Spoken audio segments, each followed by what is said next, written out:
सर्दियों की हल्की हल्की धूप थी और पूरे गांव में शादी की चहल पहल शुरू हो चुकी थी। कहीं हलवाई की कड़ाही में मिठाई छन रही थी, कहीं पंडाल के लिए बांस गाड़े जा रहे थे, तो कहीं औरतें बैठकर गाने गा रही थीं। गांव के हर घर में बस एक ही बात थी, इस बार शादी के सीजन में बहुत शादियां हैं। इसी गांव में रहता था अर्जुन, एक साधारण सा लड़का जो शहर से पढ़ाई करके कुछ दिन पहले ही गांव लौटा था। वह ज्यादा बोलता नहीं था, लेकिन सब कुछ ध्यान से देखता था। उसके पिता गांव के पुराने शिक्षक थे और मां धार्मिक स्वभाव की, जो हर शादी ब्याह में सबसे पहले पहुंच जाती थीं। अर्जुन को शादी ब्याह के शोर शराबे से ज्यादा उन कामों में दिलचस्पी थी, जो हर रस्म के पीछे छिपे रहते हैं। वह देख रहा था कि कैसे शादी का सीजन आते ही सबके रिश्ते, व्यवहार और दिलचस्पी बदल जाती हैं। जो लोग महीनों एक दूसरे से नहीं बोलते, वे अब पंडाल में साथ बैठकर हंस रहे थे। जो दूर थे, वे मिठाई की प्लेट के बहाने पास आ रहे थे, और जो एक दूसरे से नाराज थे, वे भी शादी है भाई, पुराने गिले शिकवे छोड़ो कहकर मुस्कुरा रहे थे। गांव में इस बार सबसे बड़ी शादी ठाकुर साहब की बेटी राधा की थी। राधा बहुत सुंदर, समझदार और शांत स्वभाव की लड़की थी। उसकी शादी पास के ही एक अच्छे परिवार में तय हुई थी। बारात आने में 3 दिन बाकी थे और गांव का हर घर किसी न किसी काम में लगा हुआ था। शादी की तैयारी। शादी के दिन नजदीक आते ही घर में रौनक बढ़ने लगी। रंग बिरंगे तोरण दरवाजे पर लगाए जा रहे थे। महिलाएं मेहंदी की तैयारी कर रही थीं। बच्चे इधर उधर भागते हुए मिठाई के डिब्बों पर नजर रखे हुए थे। पुरुष मंडप की व्यवस्था में जुटे थे। अर्जुन को भी ठाकुर साहब के घर मदद के लिए बुलाया गया। वह पढ़ा लिखा था, इसलिए उसे हिसाब किताब और मेहमानों की सूची संभालने की जिम्मेदारी दी गई।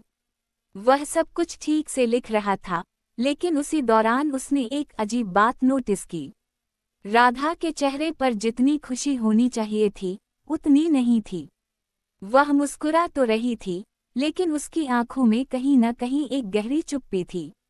अर्जुन ने सोचा कि शायद शादी की घबराहट होगी, लेकिन जब उसने दूसरी बार देखा, तो उसे लगा कि बात कुछ और है। उस रात जब पूरा घर खाना खाकर सो गया, अर्जुन आंगन में बैठा हिसाब मिला रहा था। तभी राधा चुपचाप वहां आई। उसके हाथ में एक छोटी सी डायरी थी। वह कुछ देर खड़ी रही, फिर बोली, क्या आप थोड़ा वक्त दे सकते हैं? अर्जुन ने सिर उठाया। जी, बोलिए, राधा ने धीमे स्वर में कहा। क्या शादी हमेशा वैसे ही होती है, जैसी सब बाहर से दिखती है? अर्जुन थोड़ा चौंका। मतलब? राधा ने मुस्कुराने की कोशिश की। मतलब? ढोल, शहनाई, नाच, गाना, हंसी, सब ठीक है, लेकिन क्या हर दुल्हन सच में खुश होती है? अर्जुन चुप रहा। ऐसा सवाल उसने पहली बार सुना था। छुपा हुआ सच। राधा ने अपनी डायरी खोली। उसमें कुछ पन्ने भरे हुए थे। उसने कहा, मैं अपने बचपन के दोस्त कबीर से प्यार करती हूँ। हम साथ पढ़े, साथ खेले और एक दूसरे के सपने समझते थे। लेकिन हमारे परिवारों की पुरानी दुश्मनी थी। किसी को हमारा रिश्ता पसंद नहीं आया और अब मेरी शादी किसी और से तय कर दी गई है। अर्जुन को यह सुनकर झटका लगा।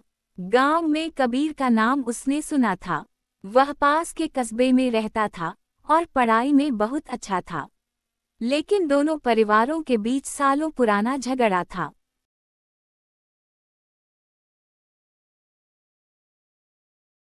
नहीं देना चाहती, लेकिन मन के भीतर जो टूटा है, उसे कैसे ओम? अर्जुन ने बहुत सोचकर कहा, शादी का सीजन बाहर से उत्सव लगता है, लेकिन हर घर में एक अलग कहानी होती है। कुछ कहानियां खुशियों की, कुछ मजबूरी की और कुछ अधूरी ख्वाहिशों की। राधा की आंखें नम हो गईं।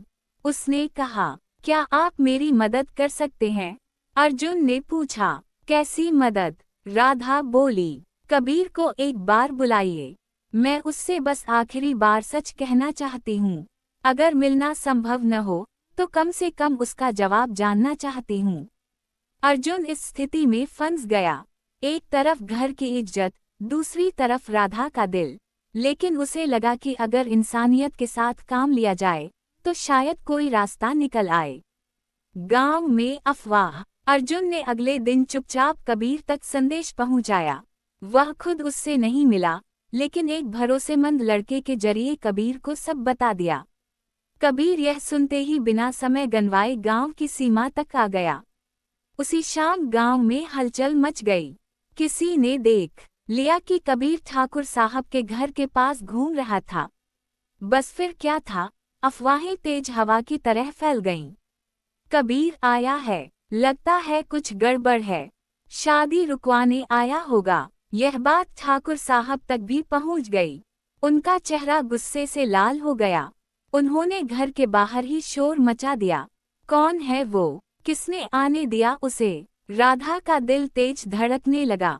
अर्जुन समझ गया कि अब स्थिति हाथ से निकल सकती है। आमने सामने कबीर को ठाकुर साहब के सामने लाया गया। गांव के कुछ बड़े लोग भी वहां जमा हो गए। माहौल में तनाव था। ढोल और शहनाई की आवाजें भी जैसे अचानक थम गई थीं। ठाकुर साहब ने कड़क आवाज में पूछा, तुम यहाँ क्यों आए हो? कबीर ने सिर झुकाकर कहा, मैं झगड़ा करने नहीं आया हूँ। मैं बस राधा की आंखों में अपनी आखिरी बात कहना चाहता हूँ। ठाकुर साहब भड़क उठे। अभी भी जबान चली है। तभी राधा सामने आ गई। उसने पहली बार सबके सामने साफ आवाज में कहा, पिताजी, मैं आपसे कुछ छिपा नहीं सकती। मैं कबीर से प्यार करती हूँ। पूरा आंगन सन रह गया। कई औरतों ने मुंह पर हाथ रख लिया। कुछ लोग एक दूसरे को देखने लगे। शादी के सीजन का सबसे बड़ा रहस्य अब सबके सामने था। ठाकुर साहब ने गुस्से में कहा, तुम्हारी शादी तय हो चुकी है। राधा बोली, लेकिन दिल की शादी तो तय नहीं की जा सकती। यह सुनकर माहौल और भारी हो गया। अर्जुन को लगा कि अब बात टूट जाएगी। लेकिन तभी कबीर ने एक कदम आगे बढ़कर कहा, मैं राधा से शादी के लिए नहीं, सच कहने आया हूँ। अगर आप मेरी बात सुने तो शायद गुस्सा थोड़ा कम हो जाए। ठाकुर साहब ने तिरस्कार से देखा। बोलो, कबीर ने कहा, मैं जानता हूँ आप लोग मुझे अपनी बेटी के काबिल नहीं मानते।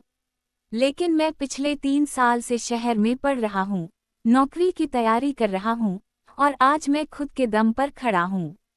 मैंने राधा को कभी भागने के लिए नहीं कहा। मैं सिर्फ इतना चाहता था कि वह अपना फैसला खुद ले। राधा की आंखों से आंसू गिरने लगे। असली मोड़। इसी बीच अर्जुन ने वह बात कह दी जो शायद किसी ने सोचने की हिम्मत नहीं की थी। ठाकुर साहब, अगर शादी रिश्ता जोड़ने का नाम है तो क्या 2 दिलों की सच्चाई सुनना गलत है? ठाकुर साहब ने अर्जुन की ओर देखा। अर्जुन ने आगे कहा, गांव में आज शादी है, लेकिन इससे बड़ा संस्कार क्या होगा कि हम किसी लड़की की चुप्पी को भी समझें। यह बात सुनकर वहां मौजूद बूढ़े चौधरी साहब आगे आए। वे बहुत वर्षों से गांव के पंच माने जाते थे। उन्होंने कहा, ठाकुर, गुस्से में फैसला मत करो। जमाना बदल गया है। लड़के लड़कियां अगर समझदार हैं तो उनकी बात सुन लेने में क्या हर्ज है। फिर राधा ने अपने पिता के सामने पहली बार खुलकर कहा, अगर आप चाहें तो मैं यह शादी नहीं करूंगी। मुझे झूठे चेहरे के साथ जीवन नहीं चाहिए। मैं आपकी इज्जत बचाने के लिए चुप रही, लेकिन अब और नहीं।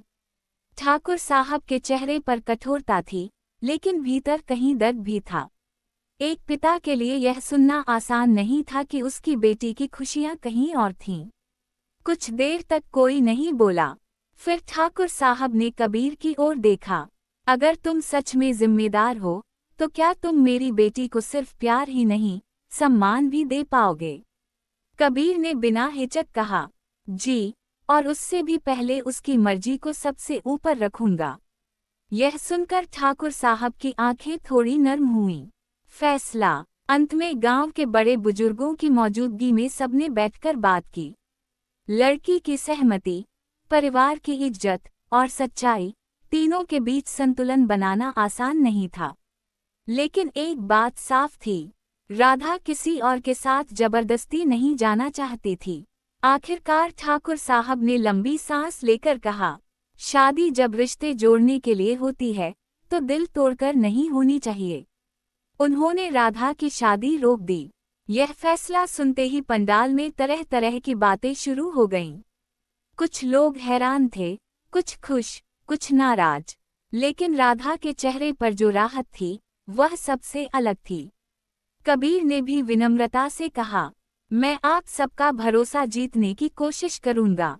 ठाकुर साहब ने उसे देखा और बोले, सिर्फ शब्दों से नहीं, कर्म से। शादी का नया अर्थ। कहानी यहीं खत्म नहीं हुई।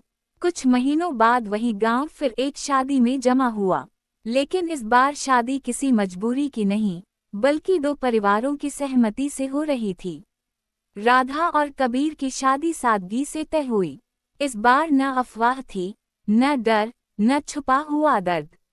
इस बार मंडप में हंसी थी, दिलों में सुकून था और आंखों में सच्ची खुशी। अर्जुन ने उस शादी में फिर से हिसाब किताब संभाला, लेकिन इस बार उसे यह समझ आ गया था कि शादी सिर्फ संगीत, कपड़े और रस्मों का नाम नहीं है। शादी असल में भरोसे, सम्मान और सच्चाई का मेल है। राधा ने विदाई के वक्त अपनी माँ के गले लगकर कहा, आपने मुझे बेटी की तरह रखा, अब मैं बहू बनकर भी उसी प्यार को आगे बढ़ाऊंगी। और ठाकुर साहब, जो पहले बेहद सख्त लगते थे, आज पहली बार मुस्कुराए थे बिना किसी चिंता के। आखिरी बात। गांव के लोग बाद में भी कहते रहे कि उस साल की शादी के सीजन में बहुत शादियां हुईं, लेकिन सबसे यादगार वही थी जिसमें एक शादी रुकी ताकि एक जिंदगी सही दिशा में आगे बढ़ सके। अर्जुन अक्सर सोचता था कि अगर उस रात राधा हिम्मत न करती, अगर कबीर सच्चाई न कहता और अगर ठाकुर साहब दिल से न सुनते, तो शायद एक जिंदगी झूठे बंधन में बंध जाती।